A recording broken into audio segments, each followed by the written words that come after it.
বর্ধমান থেকে ফিরছিলাম বাইকে। তখন প্রায় বিকেল 3:30-এর কাছাকাছি হবে। শীতকালের বেলা। সারাদিনে কাজের ঝামেলায় পেটে সেভাবে কিছুই পড়েনি। খিদেই পেট তখন চো চো করছে। ভাত খেতে ঠিক ইচ্ছে করছিল না। ভাবলাম কোনো রেস্টুরেন্টে ঢুকে চাউমিন খেয়ে নিলেই হয়। হঠাৎ করে রাস্তার ধারে চোখে পড়ল একটা রেস্টুরেন্ট। তবে রেস্টুরেন্টটা খুব একটা বড় নয়। রেস্টুরেন্টের পাশেই রয়েছে একটা সেট। দেখলাম সেটের নিচে বসার জন্য রয়েছে 15 থেকে 16টার মতো চেয়ার, তাও সুন্দর করে সাজানো। সেটের মাথায় বড় বড় করে লেখা আছে অপুর সংসার।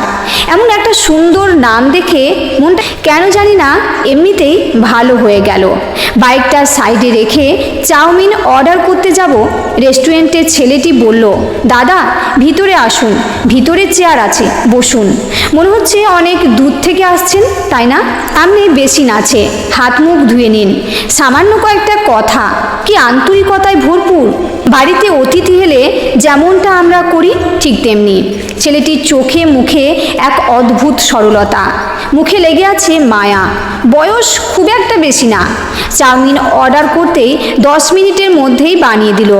আরাম করে বসে ওই রেস্টুরেন্টে তখন চাউমিন খাচ্ছি। ঠিক সেই সময়ে একজন ভদ্রলোক এলেন বাইক নিয়ে। বাইকটা একেবারে নতুন। ভিতরে ঢুকে বললেন, অপু কোথায় রে? অপু মানে রেস্টুরেন্টের এই ছেলেটি। বয়স 28 থেকে 30 হবে। বুঝে গেলাম রেস্টুরেন্টের নামটা কেন অপুর সংসার। অপু তখন অন্য এক কাস্টমারের সাথে পেমেন্ট নিচ্ছিল। ভদ্রলোককে দেখে অপু বলল, আসুন স্যার। আমি ভাবলাম হয়তো উনিও খাওয়ার জন্যই এসেছে, কিন্তু ভদ্রলোককে বলতে শুনলাম, কাল অনেক উপকার করেছিস আমার। কি বিপদেই না পড়েছিলাম, তুই না থাকলে তো বিরাট সমস্যায় পড়তাম। কি যে বলেন স্যার, আমার কর্তব্যটুকু আমি করেছি। এই নিন আপনার চাবিটা। তারপর ভদ্রলোক অপুর হাত থেকে চাবিটা নিয়ে হোটেলের পাশেই রাখা পুরনো একটা বাইক নিয়ে বেরিয়ে গেলেন। গাড়িতে স্টার্ট দেওয়ার আগে বলে গেলেন, ফেরার পথে তোর সাথে দেখা করছি অপু।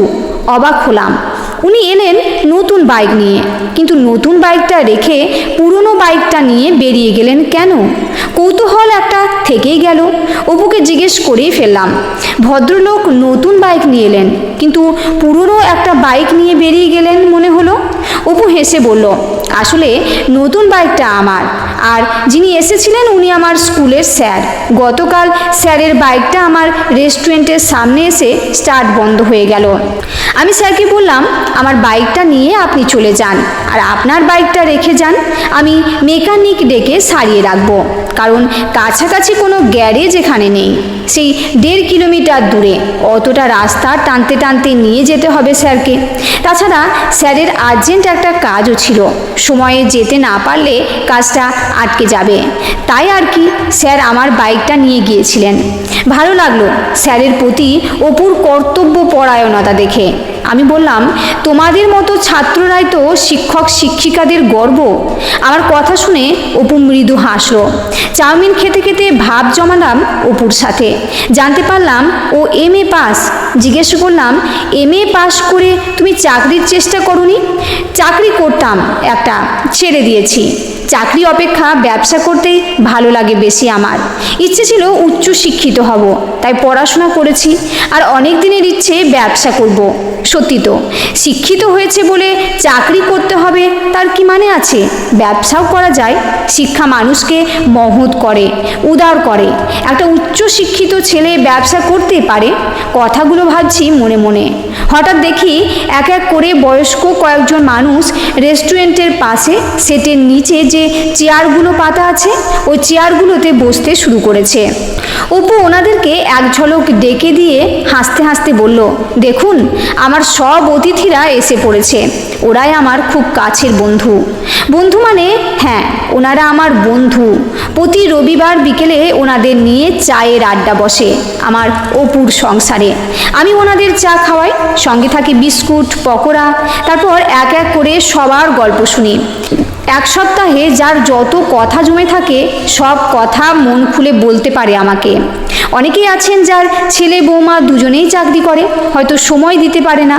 কারো হয়তো একটি মেয়ে, বিয়ে হয়ে গেছে তার, কারো বা স্বামী নেই, ভীষণ একা অনেকেই। সবাই কত গল্প বলে, মাঝে মাঝে গানের লড়াই চলে। ঘন্টা দুয়েক সময় যে কিভাবে কেটে যায় সেটা বলে বোঝাতে পারবো না। এই আড্ডাটার নাম দিয়েছি অপু সংসার।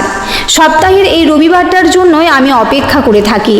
চাউমিন খেতে খেতে কখন যে খাওয়া থেমে গেছে বুঝতেই পারিনি। এই অভিনব উদ্যোগ শুনে আমি অপুর দিকে হাঁ করে তাকিয়ে আছি। মনে মনে ভাবছি, দারুণ ব্যাপার তো। এরকম একটা ভালো কাজ করার পিছনে সত্যি একটা উদার মন লাগে। আমার নীরবতা লক্ষ্য করে অপু বলল, জানেন তো আমি ছোট থেকে মামার বাড়িতে মানুষ। বাবা মাকে হারিয়েছি অনেক ছোটবেলায়। একটা অ্যাক্সিডেন্টে আমার মা বাবা দুজনেই মারা যান। মামা মামি আমাকে ভীষণ ভালোবাসতো। ওদের কাছে আমার বড় হয়ে ওঠা। মামার এক মেয়ের বিয়েও হয়ে গেছে। মেয়ে বিদেশে থাকে এখন। মেয়ের বিয়ের পরে একদিন মামার হার্ট অ্যাটাক করলো। 7 দিন হসপিটালে ভর্তি ছিল, বাঁচাতে পারলাম না, মামাও মারা গেল। আমি তখন শিলিগুড়িতে একটা প্রাইভেট জব করছিলাম। দেখলাম মামা মারা যাওয়ার পর মামিও খুব একা। আমি প্রতিদিন 2বার করে কল করতাম, খোঁজ নিতাম, তবুও মামি যেন আরও একা হয়ে পড়ল। আমি চাকরি ছেড়ে আসতে পারলাম না সব সময়। মামি বলতো, কথা বলার একটা মানুষও আমার সাথে নেই, জানি না কি করে বাঁচবো। তারপর বছর 1.5 মাথায় মামিও চলে গেল। বুঝলাম মানুষের জন্য মানুষকেই প্রয়োজন। টাকা পয়সা বাড়ি গাড়ি কিচ্ছু না, চাই মানুষের সান্নিধ্য, মানুষের ভালোবাসা। মামা মামি আমার জন্য যা করেছে আমি তার কিছুই দিতে পারিনি। চাকরি ছেড়ে চলে এলাম, এখানে এসে ব্যবসা শুরু করেছি। আর এই মানুষগুলোর জন্য সপ্তাহের একটা দিন রেখেছি, ওদের সাথে সময় কাটাই। রবিবারটা মনের কথা শুনি, গল্প করি, ওরাও বাঁচার রস পায়। আমি চাই আরও কয়েক বছর ওরা বাঁচুক। হয়তো মামিও অনেকগুলো দিন বাঁচতে পারতো আরও। একাকিত্ব মানুষকে শেষ করে দেয়। আর ওই স্যার যিনি গাড়ি নিয়ে তখন এলেন, উনি আমাকে বলেছিলেন, অপু কোনো কাজ ছোট নয়, সততার সঙ্গে যে কাজ করবে সেই কাজেই তুমি সফল। এতদূর পড়াশোনা করে রেস্টুরেন্ট চালাচ্ছি, এটা হয়তো অনেকেই অন্য চোখে দেখেন। আমি আমার কাজের জন্য গর্ববোধ করি দাদা। যদি এর দ্বারা ভালো কিছু করতে পারি তাহলেই আমি সার্থক। সত্যি তো, এমন মানসিকতা কতজনের থাকে। কয়েকটা সার্টিফিকেট শুধুমাত্র ডিগ্রির একটা বোঝা মাত্র, তাতে হয়তো ভালো চাকরি মেলে, কিন্তু উচ্চশিক্ষিত হয়ে প্রকৃত শিক্ষায় কতজন আর কত শিক্ষিত হতে পারে? প্রকৃত শিক্ষা থাকে তার চিন্তায়, তার মানসিকতায়। ছেলেটির এমন ভাবনাকে স্যালুট না জানিয়ে পারলাম না। এরকম আরও অনেক অপুর সংসার গড়ে উঠুক। এরকম হাজার হাজার অপুর জন্ম নিয়ে শেষ বয়সে এসে মানুষ এভাবেই যেন অপুর মতো মানুষদের খুঁজে পেতে পারে। তাহলে আরও কয়েকটা দিন বেঁচে থাকার ইচ্ছা পাবে এমন অপুর সংসারে। গল্পটি এখানেই শেষ হচ্ছে। গল্পটি যদি ভালো লেগে থাকে তাহলে প্লিজ লাইক ও কমেন্ট করতে ভুলবেন না। আর নতুন বন্ধু হলে অবশ্যই সাবস্ক্রাইব করে সঙ্গে থাকবেন। দেখা হচ্ছে আবার পরের ভিডিওতে।